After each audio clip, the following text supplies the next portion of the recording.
нэг 10 сургуулийг бол шалгалтанд хамруулсан. За яагаад одоо энэ сургуулиудыг хамруулва гэхээр өмнө нь бол мэргэжлийн хяналтын одоо хяналт шалгалтанд ямар нэгэн хяналт шалгалтанд ороогүй ийм сургуулиудыг бол бас одоо төвөрлж энэ шалгалтанд хамруулсан. За гарч байгаа зөрчлүүд бол бас байгаад байна. Тухайлах юм бол одоо хамгийн гол зөрчил юу байгаад байна гэхээр зэрэг тусгай зөвшөөрлийн асуудал дээр бол одоо зөрчилтэй ийм сургуулиуд байна. Өөрөөр хэлэх юм бол өөрсдийгөө бол өөрсдийгөө бол Кембрижийн хөтөлбөртэй сургалт явуулдгаа гэж зарлаад сургалтын одоо төлбөр мөнгөтэй ийм одоо сургуулиуд явуулаад байгаа мөртлөө яг одоо зөвшөөрлийнх нь хуудсыг үзэхээр сургалт эрхлэх тусгай зөвшөөр нь болохоор ердийн хэв шинжтэй байдлаар авагдсан ийм сургуулиуд бол байгаад байна.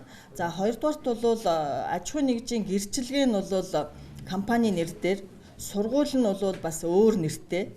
За тэгээд байршил нь болохоор өөр байдалтай, өөр хаягн дээр сургалт явуулж байгаа ийм зөрчлүүд бол одоо илэрсэн байгаа. Эхний асуудал бол зөвшөөрлийн хувьд бол за ер нь бол Кембрижийн хөтөлбөртэй гэж одоо манай эцэг эхчүүд хүүхдээ Кембрижийн хөтөлбөртэй сургуульд оруулахыг бол эрмэлздэг.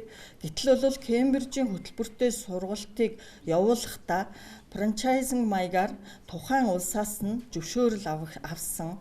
За зориултын барилга байшинтай сертификаттай энэ сургалтыг явуулах эрх бүхий багштай ийм одоо газруудад бол сургалт явуулна. За гол одоо тавигддаг шалгуур нь бол багшаас гадна сургалтын орчин дээр бол маш их анхаарал хандуулдаг.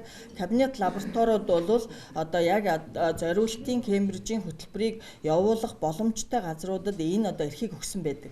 Гэтэл бол одоо ихэнх одоо шинээр байгуулагдж байгаа сургуулиуд бол Кембрижийн хөтөлбөртэй сургалт явуулдаг гэж өөрсдийгөө ингэж нэрлэдэг. Гэтэл бол бидний одоо саяын одоо үзлэг шалгалтын хүрээнд бол яг одоо энэ эрхийг эдэлж байгаа сургуулиуд гэх юм бол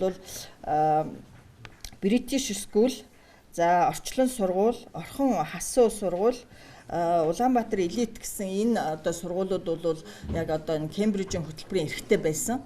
За гэтэл бол бусад сургуулиуд ч гэсэн өөрсдөө одоо Кембрижийн хөтөлбөртэй гэсэн ийм байдлаар яваад байна.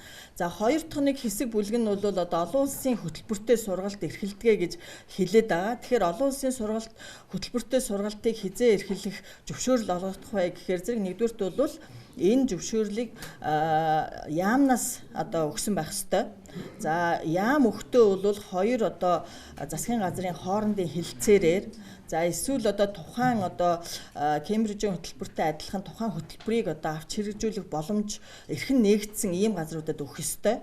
Тэгэхээр зэрэг одоо Сингапур хөтөлбөртэй, Япон хөтөлбөртэй, Америк хөтөлбөртэй гэж хэлээд байгаа боловч албан ёсоор энэ нь бол эрхэн үүсээгүй ийм сургуулиуд бол өөрсдөө олон улсын хөтөлбөртэй сургалт явуулж байна гэдэг нэрээр бол энэ сургалт явуулж байгаа нь бол хамгийн том зөрчил байлаа. Тэгээд сургалтын барилга байшингийн хувьд ч гэсэн өөрийн барилга байшингүй түрээсээр эзэмшдэг зориултын биш байшинд одоо сургалт явуулж байгаа байдлууд. За багшийн хувьд бол хангамж бол хүрэлцээгүй, тусгай зөвшөөрлийн нөхцөл шаардлага дээр тавигдсан зэрэгтэй багшийн эзлэх хувь, за сертификаттай буюу тухайн хөтөлбөрөөр хичээл сургалт заах, гадаадын болон дотоодын сургалт явуулах эрх бүхий багш нарын тоо хүрэлцэхгүй байгаа ийм зөрчлүүд байгаа нь бол сургалтын чанар үр нөлөөнд бол муугар нөлөө үзүүлээд байна. Хоёрдугаарт бол бас нэг одоо гарч байгаа зүйл нь бол төгсөж гарч байгаа хүмүүс бол манай үндэсний одоо ерөнхий боловсролын сургууль төгссөн сургалтын гэрчилгээ авахаас гадна Кембрижийн хөтөлбөрийг албан ёсоор эзэмшиж байгаа сургуулиуд дээр бол олон улсын Кембрижийн хөтөлбөрийн сертификаттай ингэж төгсөж байгаа. Гэтэл бол олон улсын сургуулиуд дээр бол үндсэндээ тухайн сургуулийг төгссөн гэсэн бичиг баримтыг олгоод байгаа боловч тэр нь одоо албан ёсны засгийн газрын хэлэлцээрээр батлагдаагүй ийм одоо бичиг баримттай хүүхдүүдийн дараагийн шатны сургалтанд хамрагдах үйл явцад бол бас одоо асуудал үүсдэг. Тийм учраас бол бид нар энэ шалгалт бол өрсөн сэргийлэх шалгалт байсан учраас тухайн сургуулиудад анхааруулж зөвлөмж өгч энэ одоо бидний одоо гарсан зөрчлүүдийг яаралтай шийдвэрлэх хугацаатай үүрэг даалгавар өгсөн. Эцэг эхчүүдэд бол бас одоо энэ мэдээллүүдийг бас тодорхой болгох нь зөв байх гэж ингэж бодож байгаа. Ер нь бол олон улсын хөтөлбөртэй сургуулиудын талаарх мэдээллийг боловсрол соёл шинжилгээ ухаан спортын яам бол нээлттэй байлгах бас ийм чухал үүрэг хүлээх ёстой.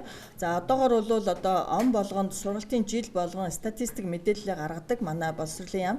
Тэгэхээр энэ одоо мэдээлэл дээр бол энэ олон улсын хөтөлбөртэй сургуулиудын талаарх статистик мэдээлэл байхгүй байгаа нь бол иргэд олон нийт бол энэ талаарх мэдээлэл бол хаагдмал байгаа байдалтай байна гэж ингэж үзээд байгаамаа.